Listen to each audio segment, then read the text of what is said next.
नमस्कार दोस्तों, welcome back to our channel. Friends, मैं आप सबका अपने चैनल स्टॉक्स फॉर लाइफ पे बहुत स्वागत करता हूं। वेलकम टू स्टीफल फैमिली। डीएफएल में बस कहा जाता है कि स्टॉक मार्केट में ऑब्जर्वेशन तो इंपॉर्टेंट है, लेकिन उसके साथ साथ एक्शन लेना भी ज़रूरी है। बहुत लोग तो ऑब्जर्वेशन करते हैं, बहुत ही अच्छी बात है, लेकिन एक्शन नहीं ले पाते हैं, बहुत ही बुरी बात है। एक्शन दोस्तों समय देख के नहीं आता है। एक्शन जब लेने की बारी आती है तो लोग उधर पर कंफ्यूज होते हैं। और सही में स्टॉक मार्केट में मैंने इतने सालों में यही सीखा कि एक्शन भी लेना इंपॉर्टेंट होते हैं। बहुत लोगों को मैं देखता हूं कि मन बना के रखते हैं कि इस स्टॉक को इस लेवल पर लेना है और इस लेवल बेचना है, लेकिन जब वो हिट होता है तो भाई अपना ही प्रिंसिपल फॉलो नहीं करते हैं, क्योंकि या तो उनको लगता है कि स्टॉक ज़्यादा गिरेगा या फिर ज़्यादा भागेगा। इसी बीच में एक ऐसा स्टॉक है जो माइक्रो कैप से दोस्तों स्मॉल कैप में, और स्मॉल कैप से लेके अब वो मिड कैप का स्टॉक बनने वाला है। आने वाले 2 साल में वो गेम चेंजर है, अपने पीयर्स को डोमिनेट कर रहे हैं। जबरदस्त फाइनेंशियल देखने को मिल रहा है, अंडर वैल्यूड स्टॉक है। Q4 के नंबर्स ऐसे आए हैं कि भाई सब अब उसके दीवाने हो चुके हैं। और दोस्तों ये तो बस शुरुआत है। आने वाले कल में मैंने इस स्टॉक को बहुत बार कवर किया था और ये बहुत ही बार बड़ा भी बनेगा ये स्टॉक। दोस्तों इसके पहले मैंने कवर किया था तो बहुत लोगों ने नेगेटिव कमेंट दिए थे, लेकिन दोस्तों सबका अभी इधर पे जो नेगेटिव कमेंट है समझ में आ गया कि स्टॉक मार्केट में ईपीएस अर्निंग पर शेयर सबसे इंपॉर्टेंट होता है। और वैल्यूएशन के छोड़ के दोस्तों अगर आप काम करते हैं तो आपको स्टॉक मार्केट में लॉस होगा। तो इसी बीच में एक ऐसा स्टॉक है, जब दोस्तों हमने इसको बनाया था तो बहुत ही सस्ता भाव था, ये बहुत महंगा हो चुका है। इसी बीच में अपॉर्चुनिटी है, चलिए उसको एक बार डिस्कस कर लेते हैं। कौन सा स्टॉक है, क्या नाम है और फंडामेंटल कैसे हैं, क्या अपॉर्चुनिटी भी है या फिर नहीं है। चैनल फर्स्ट टाइम होंगे सब्सक्राइब कर सकते हैं इस सारे क्वालिटी कंटेंट को सबसे पहले एक्सेस करने के लिए। गाइस आज के दिन मैंने बहुत सारे वीडियोस बना दी है भैया। India market target IFL securities में 1500 बोलने माफ करिए दोस्तों 5 दिया हुआ है। और स्टॉक फटाफट मैंने बहुत सारे वैल्यूएबल स्टॉक कवर किया, इसको देखना ना भूले ना। Without dealing for time let's begin. तो गाइस मैंने माई स्टीफल टॉप पिक एक प्लेलिस्ट बनाया हुआ है, जहाँ पे मेरे जो टॉप पिक हैं उसका दोस्तों मैं नाम शेयर करता हूँ और बताता हूँ कि आप चाहें तो इधर पे एकोमोडेट कर सकते हैं। गाइस हमने इसके पहले टीसीएस का बाप बनेगा हैप्पीएस्ट माइंड को 3-400 के लेवल बोल रहा था दोस्तों, अभी हैप्पीएस्ट माइंड 700-800 के लेवल पर ट्रेड हो रहा है। लेकिन इसमें हैप्पीएस्ट माइंड के बारे में डिस्कस नहीं करूंगा। इसमें गाइस डिस्कस होगा, आप देख सकते हैं कि 1 महीना पहले ही मैंने दोस्तों इधर पे बताया था कि 20 शेयर एक बार निवेश कर लो एस्ट्रल का बाप। तो आप समझ गए होंगे कि मैं प्रिंस पाइप के बारे में डिस्कस कर रहा हूं। अब दोस्तों प्रिंस पाइप नया सेंसेशन बन चुका है। इनके Q4 के नंबर्स आए थे, नंबर्स भाई ब्रेकिंग थे और हमें दोस्तों 10% का अपर सर्किट लगते हुए देखने को मिला इनके पोस्ट Q4 के नंबर्स के बाद।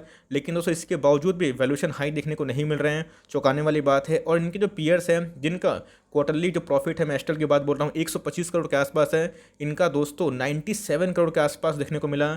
इनके प्रॉफिट में 286% का उछाल देखने को मिला। तो गाइस ये मौका को मिस नहीं करना है और इस वीडियो को पूरा अंत तक देखना है, बिकॉज स्मॉल कैप से कोई दिग्गज मजबूत घोड़ा चाहते हैं तो इसको मिस करना बिल्कुल भी ना भूलें। तो गैस नाम देख के भागने की आवश्यकता नहीं है, बल्कि हमें सीखना है कि कैसे मल्टीबैगर फाइंड होता है। गैस आपको अच्छे से याद होगा, मैं लिंक भी दे दूंगा डिस्क्रिप्शन बॉक्स में, आप चाहे वो देख सकते हैं। 211% का हमें अपसाइड दिखाई दिया और आप देख सकते हैं कि ये स्टॉक 75 के आसपास था। हाल ही में ही 2019 के आसपास इनके आईपीओ आए थे। आईपीओ मोरलेस उतना धूम नहीं मचा पाए थे, लेकिन उसके बाद आप देखिए स्टॉक की जो जर्नी है वो दोस्तों एकदम तेज़ी से बढ़ रही है। ये तो बस दोस्तों 1 साल में आपके पैसे को 8 गुना किए हैं। मुझे लगता है कि आने वाले कल में इसमें और भी प्रतिभा है, पोटेंशियल है कि आपके पैसे को और भी मल्टीपल टाइम्स कर सकते हैं। तो गाइस इतना भाग क्यों ना, इसके पीछे की वजह क्या है, कितना भाग सकता है? बिकॉज बहुत लोग पूछे कि सर कोई स्मॉल कैप बताइए जो डिक्सन की तरह भाग पाए। तो भाई अभी डिक्सन का फादर बना हुआ है दोस्तों। अगर आप देखिए 75 के लो देखने को मिल रहे हैं, 659 के इनको ऑल टाइम हाई देखने को मिल रहे हैं। अभी भी अगर आप देखें इतनी रैली के बावजूद भी 7000 करोड़ के आसपास की मार्केट कैप है, 10 का डिविडेंड यील्ड 10% का।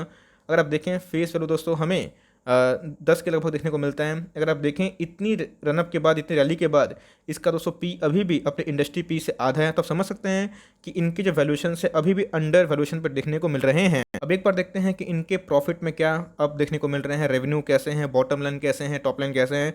तो सेल्स अगर आप देखें 20 और 21 में कितना बढ़ चुका है, 1635 करोड़ अभी कितना हो चुका है, 2071। जबकि दोस्तों इनके बोर्ड ऑफ डायरेक्टर्स ने उधर पर बताया भी था लेटर में कि रीजनल लॉकडाउन की वजह से इनको इम्पैक्ट हुआ है। उसके बावजूद भी तो आप समझ सकते हैं एस्ट्रल के नंबर्स 2-3 दिन के बाद देखने को मिल रहे हैं, तो उनके नंबर्स पर अच्छे आते हैं। लेकिन जिस हिसाब से इन्होंने प्रॉफिट पोस्ट किया है शानदार है। अगर आप देखें दोस्तों तो इनके रेवेन्यू भी अप थे, प्रॉफिट की बात की जाए तो 2 गुना से ज़्यादा हो चुका है। मतलब इनके अंदर इमेंस ग्रोथ देखने को मिल रही है। कंपनी के रिजर्व और सरप्लस में बढ़ोतरी देखने को मिल रही है। 7000 करोड़ के आसपास का मार्केट कैप है और दोस्तों 900 करोड़ का रिजर्व और सरप्लस। आप समझ सकते हैं कितनी बड़ी हमें मैसिव जम देखने को मिल रही है।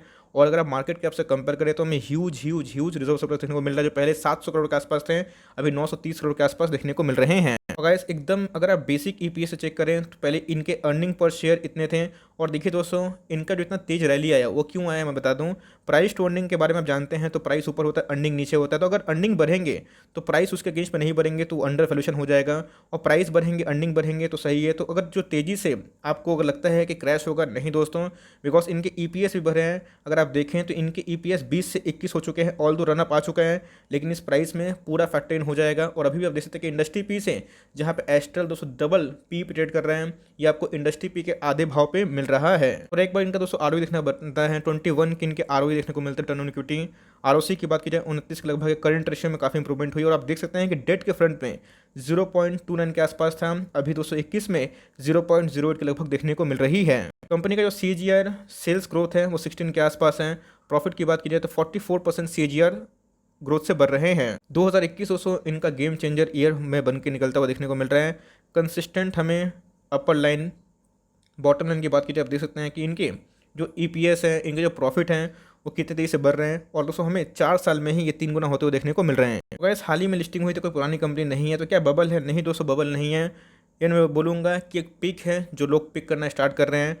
ऑल्दो अगर आप देखें दोस्तों तो हमें एक अच्छी खासी तेज़ी देखने को मिल चुकी है, तो ये बहुत ही इंपॉर्टेंट है देखना कि स्टॉक दोस्तों हर एक वीक में एक तेज़ देखने को मिल रहा है। मोमेंटम की बात की जाए बहुत ही तेज़ है।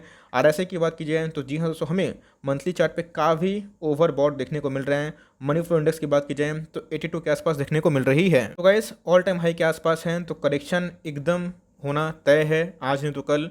और दोस्तों हर एक जो करेक्शन है एक आपको माल उठाने का मौका मिल सकता है। 580 दोस्तों आपकी फर्स्ट एंट्री होनी चाहिए अगर 600 को सस्टेन नहीं कर पाते हैं। ध्यान दीजिएगा, इस 1 डे के चार्ट में हमें मैसिव वॉल्यूम्स में स्पाइक अप देखने को मिल रहे हैं। अगर आप RSI की बात की जाए तो 77 के आसपास है। मनी फ्लो इंडेक्स की बात की जाए तो 85 के आसपास है। तो गाइस गेम प्लान यही है कि आपको इसको लॉन्ग टर्म तक एक्यूमुलेट करना है। तो गाइस आप अगर मुझे फॉलो करते हैं, आपको अच्छे से पता है कि मैंने 30% जो माल निकाला था एस्ट्रल में, प्रॉफिट बुकिंग की थी, और उसको मैंने प्रिंस पाइप खरीदा था, आपको अच्छे से याद होगा। तो आप समझ गए होंगे कि स्टॉक मार्केट में ये कितना इंपॉर्टेंट होता है कि टाइमली प्रॉफिट बुक करना, और उसी को पीयर्स को जो अंडर वैल्यू होते हैं उसको उठाना। वैसा नहीं कि हमेशा ये काम करेगा, लेकिन मैक्सिमम टाइम दोस्तों काम करता है। ये विजन होता है जो मार्केट में बहुत सालों के एक्सपीरियंस के बाद मिलता है। ऑल्दो गाइस मैंने प्रोमोटर होल्डिंग नहीं दिखाया, आपको एक छोटी सी होमवर्क दी है कि इनकी देखिए कि प्रोमोटर होल्डिंग कैसे हैं, FIS का इंटरेस्ट कैसा है, DIS का इंटरेस्ट कैसा है, आपको प्रोमोटर होल्डिंग देखने कैसे मिल रही है। तो मेरे हिसाब से दोस्तों स्ट्रॉन्ग रिकमेंडेशन है, आप प्रिंस पाइप को चाहें तो लॉन्ग टर्म तक एक्यूमुलेट कर सकते हैं। अब आपको लगता है कि प्राइस भागेगा तो इसमें SIP करिए। जी हाँ दोस्तों, हर महीना 1 शेयर, हर महीना 2 share as per financial capability इसको उठाते रहिए। अगर आप कुछ चाहते हैं दोस्तों कि एक लेवल पे बाई करें तो 580 आप देख सकते हैं कि इनके जो पुराने सपोर्ट है ये अगर इसको अचीव करता है तो फर्स्ट एंट्री हो सकती है, फॉलोड बाई 530। और दोस्तों लास्ट अगर आप देखें तो 500 के आसपास। तो हमें अगर 50, 60, 80 और 100 यही लेवल्स देखने को मिले तो एंट्री करने का सही मौका हो सकता है। ऑल्दो स्टॉक में काफ़ी रनअप आ चुकी है। अब ऐसा नहीं कि कल जाके निवेश करना है, उठना ही है, निवेश करना नहीं दोस्तों, ऐसा नहीं है। इसको स्टडी करिए, मैंने अपना स्टडी शेयर किया। ऑल्दो मैं बहुत प्रॉफिट में हूँ क्योंकि मैंने निचले लेवल पे लिया था, आप सबको बताया भी था। अब जिन्होंने मौका मिस किया तो भाई अगर आप अभी लेंगे तो हो सकता है कि करेक्शन दिखा दे तो आपको पैनिक हो जाए। ऐसा बिल्कुल भी मत सोचिएगा कि लॉन्ग टर्म में नहीं करेगा। अगर आप उसको 3 से 5 साल होल्ड कर सकते हैं, अगर आप इसका थोड़ा सा गिरावट सह सकते हैं तो भाई रिवॉर्ड भी तगड़ा देगा। क्योंकि एस्ट्रल दोस्तों जिस हिसाब से परफॉर्मेंस प्रॉफिट दे रहा था उससे गाइस हमें तगड़ा देखने को मिल रहा है। तो मेरे हिसाब से स्ट्रॉन्ग रिकमेंडेशन है, आप इसमें चाहें तो बाई कर सकते हैं। मैंने आपको लेवल्स बता दिए कि 580 के आसपास, 560 के आसपास, और लास्ट 500 तो इधर पे एक्यूमुलेट करिए। आपको लगता है कि 300 आएगा वो भूल जाइए, बिकॉज इनके जो नंबर आए हैं वो बहुत ही सॉलिड है। और हर एक गिरावट दोस्तों इधर पे एंट्री करने का मौका हो सकता है। लिए हुए हैं तो एक भी शेयर सेल मत करिए, जो दोस्तों मैं नहीं करने वाला, क्योंकि मुझे दिखाई पड़ रहा है कि ये दोस्तों आने वाले टाइम में और भी मजबूत बन सकता है। तो आई होप दोस्तों मैंने आपको रणनीति बताई, और इधर पे SIP करते जाइए, और जब सही लेवल पे आ जाए सपोर्ट पे तो चाहे तो थोड़ा बल कर सकते हैं। लास्ट डे की बात की जाए 33 लाख शेयर ट्रेड हुए हैं, जिसके अगेंस्ट में 8 लाख ऑलमोस्ट शेयर डीमेट में लेते हुए देखने को मिल रहे हैं। 24% के आसपास हमें डिलीवरी देखने को मिल रही है। तो मेरे हिसाब से दोस्तों आपको मैंने बता दिया, गेम प्लान दोनों को लॉन्ग टर्म तक होल्ड करना है और गिरावट से डरना नहीं है। मैंने बता दिया कि फाइनेंशियल्स बहुत स्ट्रॉन्ग है और वैल्यूएशंस अभी भी काफ़ी कम है। तो 3 साल का देखते हैं, तब को अपॉर्चुनिटी देख रही है। 3 महीना में करेक्शन भी हो सकता है, वैसा नहीं। आपको बता दिया दोस्तों कि आपको टॉप पे एवरेज या फिर टॉप पे लाइक बल्क नहीं करना है, बल्कि सिस्टमेटिक वे से काम करना है। और हर एक गिरावट में दोस्तों हमें इधर पे ऐड करना है। और इसको अपने चाहे तो वॉच लिस्ट में लगा लीजिए। बहुत मेहनत लगी इसको पूरा कम्युनिटी देने में, लेकिन दोस्तों जिन्होंने उठाया भाई मेरे वीडियो देख के कमेंट बॉक्स में जरूर बताइएगा, बिकॉज हैप्पीएस्ट माइंड में और इसमें अच्छा मुनाफा हो रहा है। ऑल दो हैप्पीएस्ट माइंड में करेक्शन देखने को मिल रहा है, लेकिन उसको भी बेचना नहीं है, उसको होल्ड एंड कंटिन्यू करना है। शॉर्ट टर्म में पेन होगा, लॉन्ग टर्म में ज़रूर गेन होगा। और हमारे जितने भी स्टॉक्स हैं अच्छा परफॉर्म कर रहे हैं। एक दो स्टॉक में करेक्शन जैसे इंडिया मार्ट, डिक्सन या फिर लाइक दीपक नाइट्राइट, लेकिन दोस्तों वो भी आपको एक्मुलेशन का मौका दे रहे हैं। तो शॉर्ट टर्म में घबराइएगा मत, अच्छे स्टॉक में हमेशा अपॉर्चुनिटी बनती है और वैल्यूशन वाइज काफ़ी सस्ता है। तो इसको ट्रैक करिए, अपने वॉच लिस्ट में लगाइए और कभी मौका मिले तो उसको पकड़ लीजिएगा। For timing that's the end of the video. तो अगर वीडियो से लगे तो लाइक कर दिएगा, चैनल फर्स्ट टाइम होंगे तो याद से सब्सक्राइब भी करना भूले। फर्दर कोई डाउट उसको ड्रॉप कर सकते हैं, कुछ और रिव्यू चाहिए उसका नाम भी ड्रॉप करना भूले। I would love to make a video on your demand. Guys मिलते हैं जल्दी, तब तक के लिए bye. Thanks for watching friends, God bless you all.